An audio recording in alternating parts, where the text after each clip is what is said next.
ओ मन प्रभु अखो कर प्यार, जो कोई चरण को चारो नहीं है ए मन।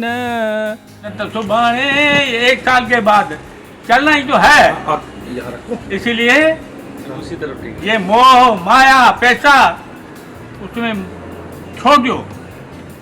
आज भारत की आज़ादी को 73 साल हो गए हैं और 73 साल हो गए हैं देश के विभाजन को भी। गुरुदेव रविंद्रनाथ टैगोर का लिखा राष्ट्रगान आपने गाया होगा, जिसमें पंजाब, सिंध, गुजरात, मराठा, द्राविड़, उत्कल, बंगा का जिक्र होता है। लेकिन क्या आपने कभी सोचा है कि जिस सिंध का जिक्र हमारे राष्ट्रगान में होता है वो सिंध अब हमारे पास नहीं।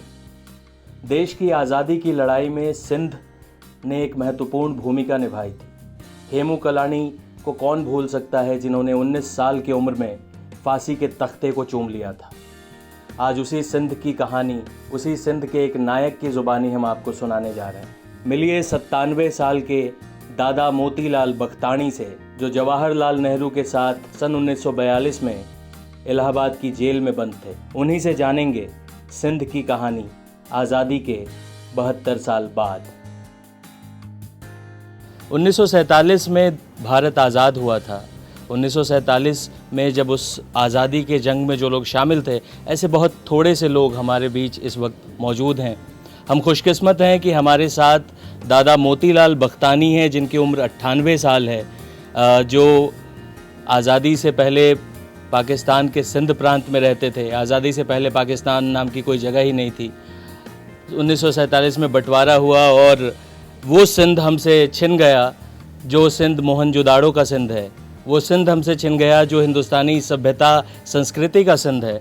वो सिंध हमसे छिन गया जिसके नाम पर हिंदुस्तान का नाम पड़ा। सिंधु नदी के नाम पर सिंधु के इस तरफ रहने वालों को हिंदू कहा गया और उससे फिर वो हिंदुस्तान बना। सोचने की बात है कि आज हम आज़ादी का जश्न मना रहे हैं और ऐसे दादा मोतीलाल बख्तानी जैसे लोगों से मिल रहे हैं, हमारी खुशकिस्मती है। पर इस समय ये भी सोचना चाहिए कि हम कश्मीर का जिक्र सुनते हैं, हम पंजाब का जिक्र सुनते हैं, बंगाल का भी बंटवारा हुआ, लेकिन सिंध एक ऐसा प्रांत था जो पूरा का पूरा पाकिस्तान में रह गया और उसकी जो पूरी कम्युनिटी थी उसको हिजरत करके पाकिस्तान छोड़ के भारत में बसना पड़ा। ऐसे लोग दो तरफ से आए, कराची की तरफ से आए तो वो रीजन है जी, रीजन ये है। तो हमारे सिंधु के जो मुसलमान थे ना, और अभी है जी they are very simple people, उनको झगड़ा बगड़ा कुछ नहीं चाहिए। जी, जैसे पंजाब है तो पंजाब ने बोला नहीं, हम लोग नहीं छोड़ेंगे पंजाब, हम लोग को आधा पंजाब दो, तो अमृतसर और ये जो है उनको दे दिया। लेकिन सिंध में जो है मुसलमान, आज भी सिंधी मुसलमान जब भी मिलते हैं ना, हमको ऐसे जफ्फी लगाते हैं और बोलते हैं यार हम लोग बहुत आपको याद करते हैं। हम लोगों का तो मतलब ही नहीं है हिंदू और मुसलमान का क्या है, वी आर ऑल उसी क्रिएटर्स ऑफ खुदा अल्लाह। लेकिन वो जिन्हा तो ना, जिन्हा था उस टाइम में, मोहम्मद अली जिन्ना, मोहम्मद अब्दुल्ला, वो जो है गूंगा था, गूंगा पक्का। उन लोगों ने बोला नहीं नहीं, सिंध बिल्कुल पाकिस्तान को मिलेगा, पूरी सिंध। आप लोगों को कैसा, जब आप जवान थे, कॉलेज में पढ़ाई कर रहे थे, स्कूल में थे, तो उस दौर में किन किन नेताओं का आप पे प्रभाव पड़ा? आप गांधी जी से मिले थे? गांधी से मिले थे 2 दफ़ा, पटेल से मिले थे 2 दफ़ा, जवाहरलाल तो खैर he was my friend. Jawaharlal Nehru आपके दोस्त थे? हाँ, तो उसका मर्जी था तो I should be home minister. लेकिन हमारे वाइफ ने बोला नहीं, हम लोग जो है वो पॉलिटिक्स में एंटर नहीं करेंगे, हम लोग को अभी नौकरी है तो नौकरी ठीक है। नौकरी क्या था, जो 52 में ये अपना नेपाल का जो किंग था जी, तो उसका नाम था त्रिभुवन जी, नेपाल का जो किंग था उसका नाम था त्रिभुवन। उसने जवाहरलाल का बोला तो हमको इंजीनियर ऐसा दियो जो हमको इधर पानी की तकलीफ है, इरिगेशन का तकलीफ है नेपाल में, हमको ऐसा इंजीनियर दियो जो दोनों काम हमको करके दे। तो जवाहरलाल ने हमको बोला तो आप जाओ। आप इंजीनियर थे? हम इंजीनियर थे उस टाइम में ना, इंजीनियरिंग पास किया ना हमने। किस साल अंकल, थोड़ा शुरू से चलते हैं। हाँ? जब आप बड़े हो रहे थे, जब आप स्कूल में गए, जब आप कॉलेज में गए, उस दौरान का कुछ बताइए। हाँ, तो जब भी हम 5 साल, हम जब भी फिफ्थ इंग्लिश में था, इंग्लिश में। जी। हमारे गांव में भी हाई स्कूल था, केम हाई स्कूल। अच्छा। तो हम जब भी 5 साल का वो पाँचवीं में था, तो ये जो है क्विट इंडिया आस्ते आस्ते महात्मा गांधी ने शुरू कर दिया 1942 में, 1942 में, उससे पहले ही। उससे पहले ही। 1942 में तो जोर से हो गया। जी 1942 से पहले उसने आस्ते आस्ते करके शुरू कर दिया। जी। तो अंग्रेज लोगों को भगाना है, क्योंकि अंग्रेज लोग ने बहुत तकलीफ कर दिया है। तकलीफ क्या कर दिया है, हिंदू लोगों को मारते थे, उनकी औरत चला के जाते थे। तो ये महात्मा गांधी को पसंद नहीं था, उसने बोला नहीं, ये अंग्रेज को भगा दो। हैदराबाद में, हैदराबाद सिंध में हमारी पुफी रहती थी। पुफी समझ गया ना? जी जी जी। हाँ ये हैदराबाद वो हैदराबाद नहीं है जो भारत का हैदराबाद है, एक हैदराबाद सिंध में भी था। हाँ। अब भी है। हैदराबाद सिंध में थी ना। तो भाई खान की चारी थी, भाई खान की चारी उसको बोलते थे, ऐसे ऊपर साए थे। जी। तो वहाँ हमारी पुफी रहती थी, तो हम जाके उधर उसके पास रहा। तो 6th 7th 8th, तो वहाँ जो है वो मैट्रिक था। मैट्रिक के ऊपर ये जैसे आजकल है ना हायर सेकेंडरी है, हायर सेकेंडरी उस टाइम में नहीं था। उस टाइम में खाली मैट्रिक था। मैट्रिक के बाद सीधा कॉलेज। तो जब भी हम मैट्रिक में गया, अप्रैल में हमको जो है जेल में भेज दिया। किस लिए? इसलिए क्योंकि हम लोग जो है ना, ये हम शाहूकार था ना, तो ये स्टूडेंट्स जो है उन लोगों ने जो है बोला तो प्रेस रखती हैं आपके घर में, छोटी प्रेस खरीद करके आए, सब इकट्ठा करके पैसे हमारे घर में ही एक कमरे में प्रेस रख दिया, जिसमें छपाई होती है। हाँ। तो छोटी छोटी बुलेटिन रोज निकालते थे और 5 बजे से सब घर में जाते थे छोकरे लोग। उसमें क्या लिखते थे उस अखबार में? वही इसके जो महात्मा गांधी जो बोलता था, अच्छा। आज़ादी चाहिए, अंग्रेज को भगाओ, ये भगाओ, वो भगाओ, वो जो है जी। वो फिर जो है ये जो पुलिस को पता लग गया, तो पुलिस ने रेड हैंडेड हमको पकड़ लिया। हमको वो लेके गया हैदराबाद में, इसके पास है क्या बोलते हैं उसको, जज के पास है। जज ने बोला तो अब हम क्या करूं, तुम कलेक्टर का लड़का है, हम भी कलेक्टर है, तुमको क्या दूं सज़ा? 10 महीने की सज़ा तुमको दूं? फिर उसके पीए ने बोला नहीं साहब कम करो। अच्छा 7 महीना जेल देते हूँ। 7 महीना हमको जेल मिल गया। हैदराबाद सिंध में जो है बड़े में बड़ा जेल हैदराबाद में था, बड़े में बड़ा जेल जी। जिसको बोलते थे सेंट्रल जेल। उसमें क्या था, 5000 का पॉपुलेशन था जेल में, 5000। उसमें 4000 मुसलमान, 1000 हिंदू। जी। उसमें हमको एक कमरा मिल गया और हमको उधर रहने लगा जेल में। जी। जेल में तो हम गए थे अप्रैल में, अप्रैल 1942। जी। तो 7 महीना हो गया, अक्टूबर 7 महीना हो गया ना। जी। तो जेल की सज़ा थी हमको 7 महीना। तो उसके बाद निकले बाहर, फिर कॉलेज वालेज पढ़ा। नेहरू जी के साथ कहाँ थे आप, किस जेल में? जेल में इलाहाबाद। इलाहाबाद। हाँ। उनसे क्या बातचीत होती थी? ऐसे ही दोस्ती हो गई। दोस्ती में क्या बात होती है, आपके साथ हमारी क्या बात होगी? जी।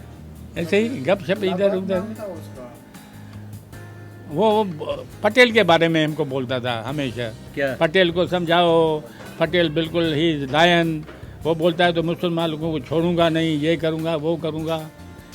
तो क्या हुआ उस टाइम में, ये हैदराबाद जो है ना, हैदराबाद अभी अपने पास है ना हिंदुस्तान में, तो उस टाइम में हैदराबाद अलग था। जब हिंदुस्तान पाकिस्तान हुआ तो हैदराबाद अलग था।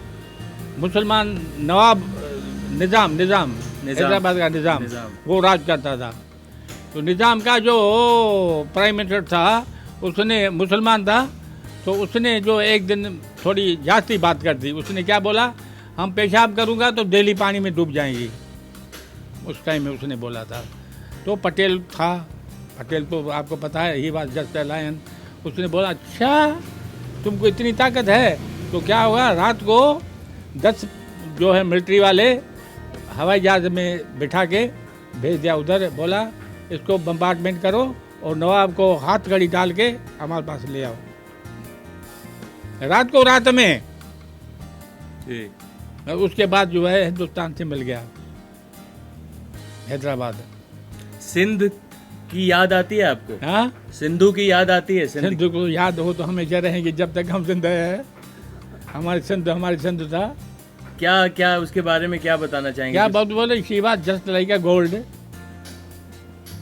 सिंध में तो कोई गरीब था ही नहीं, जमीन थी फर्स्ट क्लास, एकदम वेरी फर्टिलाइजर जमीन थी सिंध की। सिंध क्या क्या नहीं पैदा करती थी, मैंगोज, ये अपना गुड़, अपना ये सब सिंध पैदा करती थी। शहीद हेमू कालानी के बारे में? हेमू कालानी, अच्छा, हेमू कालानी की बात बताता हूँ। हेमू कालानी जो है हमारे साथ 4 साल छोटा था। सखर सिंध जो है वो होलसेल जो है माल भेजता था, सखर सिंध जी। होलसेल। सारी सिंध सखर से जाके माल लेके आती थी, सारी सिंध जितना बिजनेसमैन है सखर से लेके आते थे। सखर वाले जो है बाबे से और कलकत्ते से, वहाँ से जो है माल मंगाते थे होलसेल में। तो एक दफ़ा जो है हम गए हेमू कालानी के दुकान पर। हेमू कालानी का फादर जो है वो कपड़े का होलसेल करता था, और हमारा छोटा अंकल जो है उनको कपड़े का दुकान था हमारे मिठानी में, जी। समझ गए। तो एक दफ़ा हमारे अंकल ने बोला तो चलो तुमको सखर घुमा के आता हूँ। तो गए दुकान पर बैठे, तो हेमू कालानी का फादर जो है उसने बोला इसको, हेमू को, अरे हेमू, अरे ये तुम्हारे एज से 4 साल बड़ा है, इनको चाय तो पिलाओ। अभी तक आई रिमेंबर दोज वर्ड्स। खैर हेमू कालानी गया, चाय बाय पिलाया। तो हेमू कालानी क्या था, he was very simple man, उसको नटशल नहीं आते थे। तो एक दिन क्या हुआ, जो ये अपना ट्रेहरी भेजते थे ना जी। अंग्रेज लोग को, तो उनका एक गाड़ा जो है, एक बोगी, उसमें ट्रेहरी थी और ये इंजन उसको चलाती थी। तो कभी सखर में, कभी लाड़काड़े में, कभी नवाबशाह में, कभी हैदराबाद में, कभी कराची में जाते थे। और जो डिस्ट्रिक्ट में जो था वो अपना ट्रेहरी, उनको जितना पैसा चाहिए उनको देते थे। जी। तो एक दिन जो है हेमू कालानी के दोस्त लोगों ने बोला हेमू को, अरे यार कल जो है इनका ट्रेन आएगी ट्रेहरी की, चलो हम लोग स्टेशन पर के नज़दीक जो है वो इसका जो है ना अपना क्या बोलते गर्डर, वो निकाल देते हैं, ट्रेन गिर जाएगी। अभी हेमू सिंपल आदमी, उसने बोला चलो। तो हेमू ने अपने फादर को नहीं बताया, अभी इसके लिए जो है इतनी बड़ी बड़ी वो चाहिए निकालने के लिए नट बोल्ट। तो इनके पास तो थे नहीं, तो इनके पास छोटी छोटी थी वो इंस्ट्रूमेंट्स, जिसको हम लोग पकड़ बोलते हैं, पकड़ बोलते हैं ना उनको। तो हेमू कालानी तो अपनी पकड़ लेके गया उधर, और वो लोग जो है वो और कुछ लेके आया। तो देखा तो अभी 2 घंटा देरी है अभी इसके आने में, तो उन लोगों ने शुरू कर दिया, उसको शुरू कर दिया। तो अभी उससे निकलेंगे कैसे नट बोल्ट तो इतने बड़े बड़े होते हैं, इनको तो चाहिए पकड़ के इतना छोटा। आखिर क्या हुआ, जो हेमू कालानी ने बहुत कोशिश किया लेकिन नहीं हुआ। उन लोगों वो जो 4 आदमी इनके साथ था उनका अब नहीं हुआ जी। तो इतने में क्या हुआ, पुलिस आ गई। तो पहले इसको हेमू कालानी को पकड़ लिया। हेमू कालानी को बोला क्या करता है, बोलता नहीं कुछ नहीं करता हूँ, गाड़ी को गिराता हूँ। बच्चा तो बोलता तुम पागल है, तुम ऐसा बोलो तो हम जो है वो मुसलमान जो थे ना पुलिस वाले, वो भी सखर के थे, इनके दुकान से माल लेके जाते थे। तो उन लोगों ने बोला बेटा ऐसा करो और तुम खाली बोलो तो हमारा कोई मतलब नहीं है, हम नहीं था तो हम लोग छोड़ देंगे आपको इधर ही। तो उसने बोला नहीं, कैसे बोलूँगा ऐसे। तो उसने बोला नहीं हम था। तो जब ही गया उधर अपना क्या बोलते हैं कलेक्टर के पास। तो कलेक्टर ने बोला, हेमो तुम था? हाँ हम था, ऐसे रोब से बोलता था, बच्चे है ना। तो ठीक है। फिर अभी हेमू क्या करता था भाई, उसमें जो है 3-4 आदमी 5 आदमी जो थे उसमें गाड़ी में, उनको सबको मारना था। तो इसका मतलब उसको क्या सज़ा मिलना चाहिए? फांसी की सज़ा, उसकी फांसी की सज़ा दे दें। आप लोग जब आज़ादी की लड़ाई में शामिल थे, अब 70 साल बीत गए, 72 साल बीत गए, अभी हिंदुस्तान आपको लगता है कि जैसा आपने सोचा था उस वक्त जिसके लिए आप लोग लड़ रहे थे वैसा है हिंदुस्तान? ठीक है, ठीक है। हिंदुस्तान तो अच्छा आदमी है। हिंदुस्तान में जो आदमी रहते हैं सब अच्छे हैं, हमको सब प्यार करते हैं, अभी भी हमको प्यार करते हैं। अभी देखो ये पड़ोसी है ना, सब आपको पता होना चाहिए, ये सब मिलिट्री के आदमी है जी। यहाँ सिविल का कोई आदमी नहीं है एक्सेप्ट मी। बाकी सब जो है रिटायर्ड है कि कुछ है। पूरी कॉलोनी C29 ये सब जो है रिटायर्ड है मिलिट्री के आदमी। कोई अभी नौकरी करता है, कोई कुछ है, पर है सब मिलिट्री के आदमी। ये 29 है ही मिलिट्री की जैसे समझो। अंकल, जो फ्रीडम फाइटर्स को पेंशन मिलती है, फ्रीडम फाइटर्स को बहुत सारी सुविधाएं मिलती हैं, बहुत, तो आपने इसमें से कुछ नहीं लिया? हमने कुछ भी नहीं लिया, क्योंकि उस टाइम में हम था इसमें किंग के पास, किंग त्रिभुवन के पास। तो सर्कुलर आया दिल्ली होम मिनिस्ट्री से, तो भाई होम मिनिस्ट्री ने ये जो है फैसिलिटीज जो है फ्रीडम फाइटर्स को दिया है। जिसको चाहिए वो हम लोगों को लिख के भेज दिए, हम लोग जो है अप्रूव कर दिए। तो ये जो है अपना इंडिया का जो एम्बेसडर है वो हमारे पास है, वो सर्कुलर लेके आया उधर किंग के पास, हम था नहीं उधर ले आया। तो बोलता है तो जवाहरलाल नेहरू ने लिख के भेजा, आई डोंट वांट एनीथिंग, क्योंकि हमको एज अ प्राइम मिनिस्टर तनख्वाह मिलती है, हमको कुछ नहीं चाहिए। हम लड़ाई किया ओनली फॉर फ्रीडम। पर जो सिंधी लोग हैं भारत में भी, क्या उनकी इच्छा नहीं होती कि कभी एक बार जाकर देख नहीं, अभी तो दिल टूट गई ना। दिल टूट गया? एक दफ़ा दिल आपकी टूट जाती है तो आप छोड़ देती है ना, भूल ही जाते हैं, सब भूल जाते हैं। अभी जो कुछ सिंधी था उधर है वो भी अभी वापस आ रहे हैं हिंदुस्तान में। भले ही सिंध पाकिस्तान का हिस्सा हो, लेकिन वहाँ से आए लाखों सिंधी हिंदुस्तान के अलग अलग हिस्सों में जाकर आबाद हुए और अपने अपने हिस्से का सिंध जिंदा रखे हुए। हमें उम्मीद है दादा मोतीलाल बख्तानी की कहानी आपके दिल को छू गई होगी। कमेंट बॉक्स में हमें ज़रूर बताएं कि सिंध के बारे में आप क्या सोचते हैं और क्या जानना चाहते हैं। ये कहानी आपको कैसी लगी, इन खबर के कमेंट बॉक्स में जाकर ज़रूर बताएं, और इस तरह की तमाम कहानियों के लिए देखते रहें इन खबर।